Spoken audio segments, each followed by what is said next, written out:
hati kita agar hati kita bisa diubah oleh Tuhan.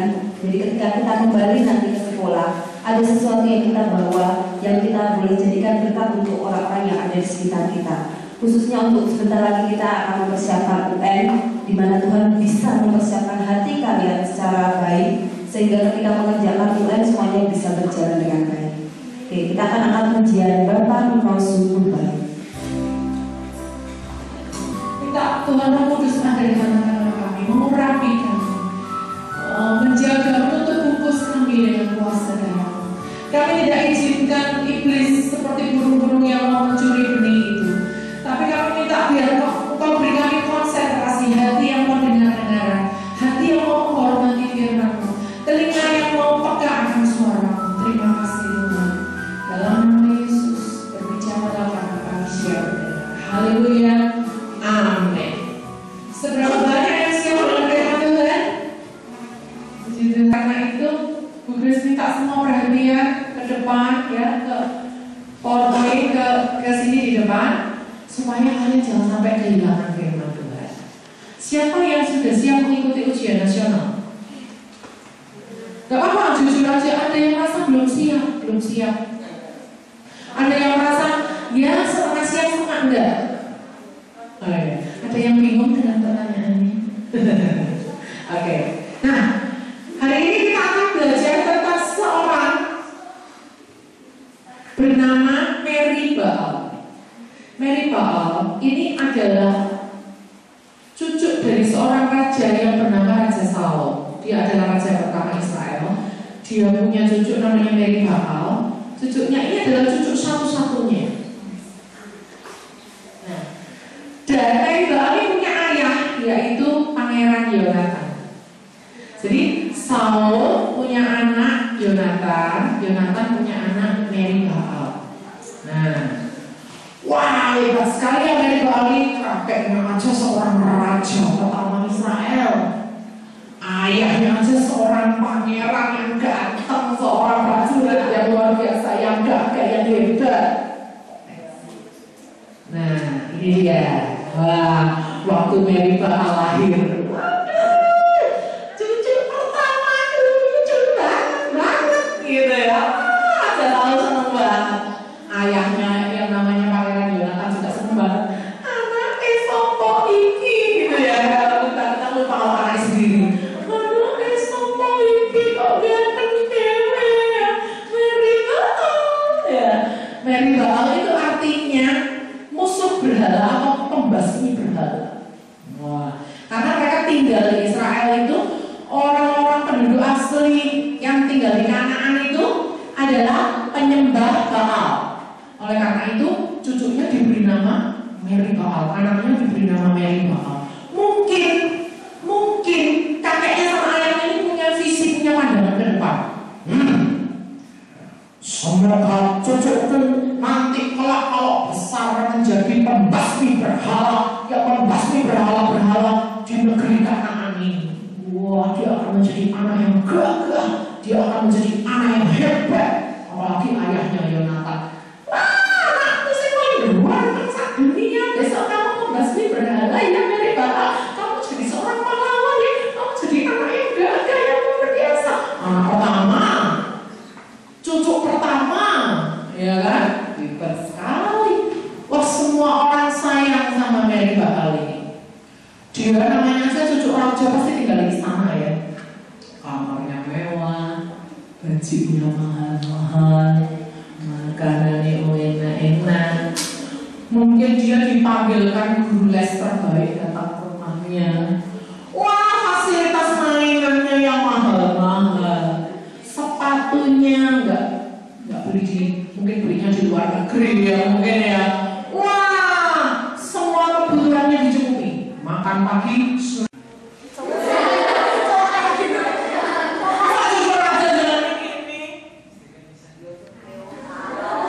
Mungkin dong, jujur aja jalannya kaya ya. Anak pangeran, hebat. Nah, tapi pada waktu Meribaal ini berusia 5 tahun, tiba-tiba terdengar suatu berita dari banyak orang.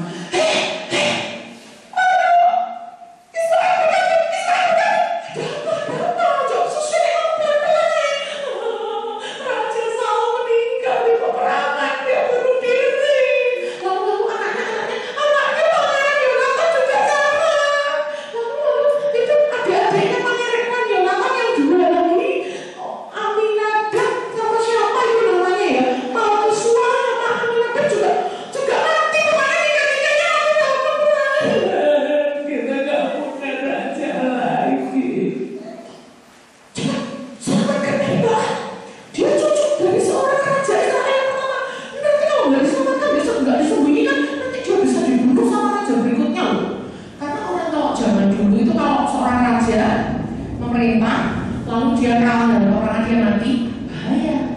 Anak-anak sama keturunannya bisa dimusnahkan, ditumpas habis sama raja berikutnya.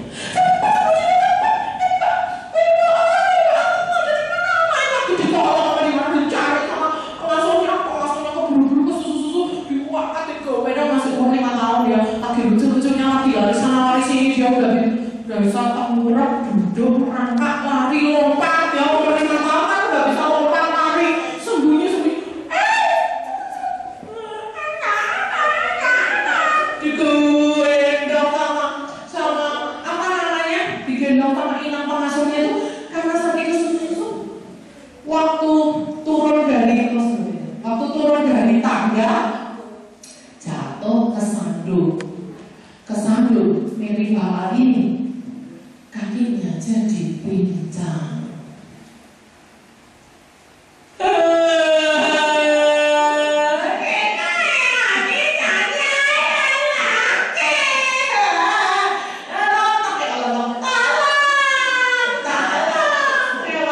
Gak bisa jalan lagi. Sebuah kecelakaan terjadi. Dia mirip Baal ini jadi pincang.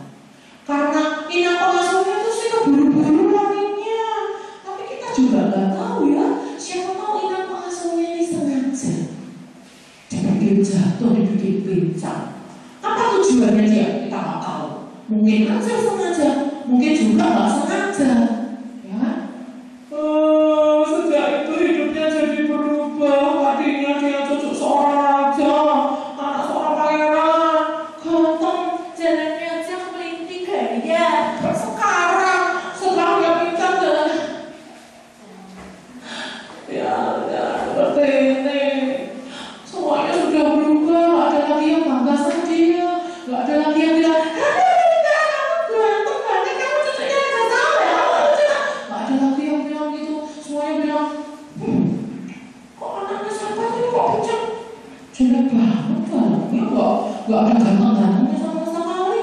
Sejak saat itu kehidupannya berubah 180 derajat. Yang tadinya tinggal di istana, sekarang dia diasingkan, disembunyikan supaya gak dibunuh sama raja yang baru.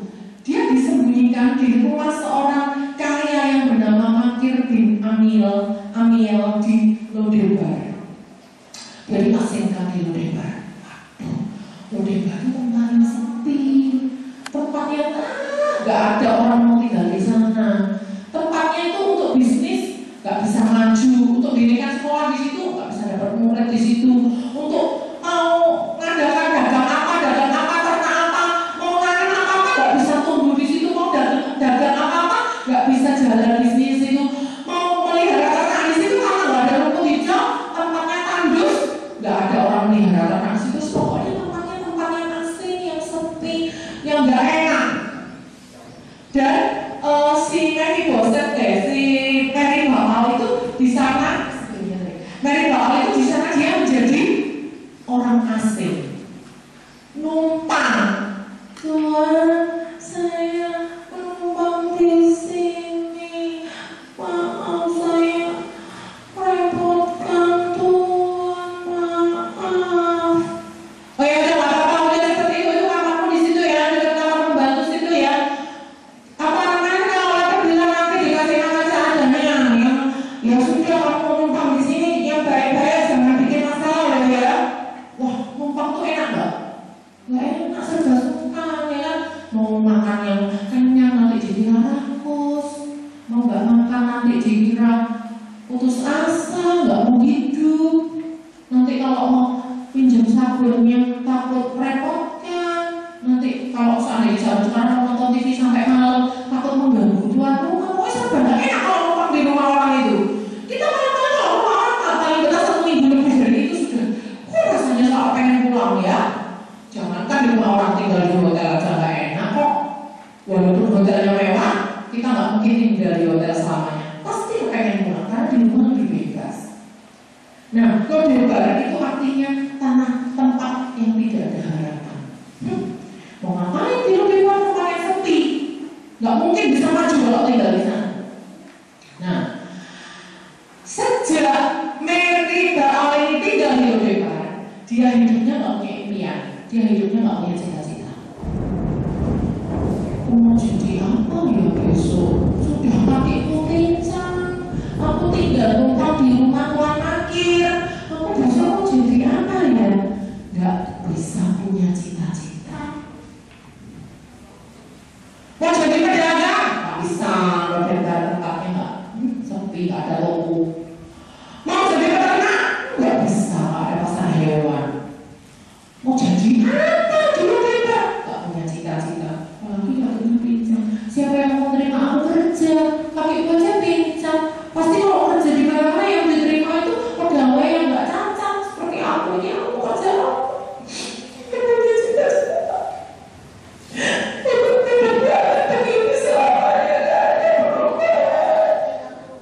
Dia sedih. Nah, gara-gara dia itu menyembunyikan identitas dirinya, jangan sampai kalau ada orang-orang tahu kalau dia itu cucu raja pertama Israel, Raja Saul, dan anak dari Pangeran Yonatan, dia namanya diganti bukan Meribaal lagi. Sejak saat itu namanya diganti jadi Mephiboset. Ya, Mephiboset itu artinya anak yang memalukan. Kalau tadi kan Meribaal apa artinya? Pembasmi berhala. Jadi seorang pemenang, jadi lebih dari pemenang. Pembasmi berhala, seorang pahlawan. Tapi namanya diganti Mephiboset. Apa itu? Anak bikin malu, anak yang memalukan, keadaannya sangat memalukan. Gak ada yang mau berteman dengan dia. Dia harus ganti nama. Supaya apa? Jangan sampai ada orang yang tahu kalau dia itu cucunya raja pertama Israel. Jadi setiap kali orang nanya, anak pincang, siapa namamu? Dalam hati mungkin dia berpikir, sebenarnya namaku Meribaal, tapi terpaksa aku bilang kau namaku. Nama saya Mephiboset. Mephiboset, pantes namamu. Memang kamu tuh memalukan banget jalanmu aja. Ya ampun, kok bisa gitu namamu? Aku pernah jatuh waktu umur 5 tahun. Ampun, ya ampun. Mephiboset, jangan sampai aku punya mantu seperti kamu. Ya, semua orang mengejek dia. Waktu itu Mephiboset ini berpikir mungkin dia berpikir dalam hati ini.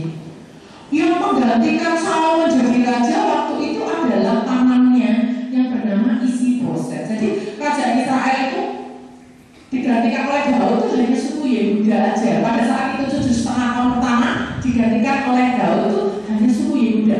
Satu suku, yang 11 suku yang lainnya itu dipimpin oleh Isiboset, anaknya dari Saul. Jadi Saul itu punya anak 4, laki-laki, 2 perempuan, sama punya anak laki dari bundanya istri keduanya 2. Nah, yang 4 ini laki-laki, nomor 1 Yonatan sama adiknya lagi mati di medan pertempuran sama ayahnya Saul. Tinggal 1 laki-laki yang paling kecil yang namanya Isiboset. Adiknya lagi 2 perempuan. Kalau perempuan nggak mungkin jadi raja pada zaman itu ya. Beda kalau Indonesia bisa punya presiden perempuan ya. Tapi kalau zaman itu nggak bisa raja harus seorang laki-laki. Nah, Isiboset pamannya waktu itu udah menggantikan Saul jadi raja. Isiboset itu arti namanya adalah si pemalu, pria pemalu. Nah, si Isiboset ini jadi raja. Tinggal di istana yang mewah yang megah memimpin 11 Israel.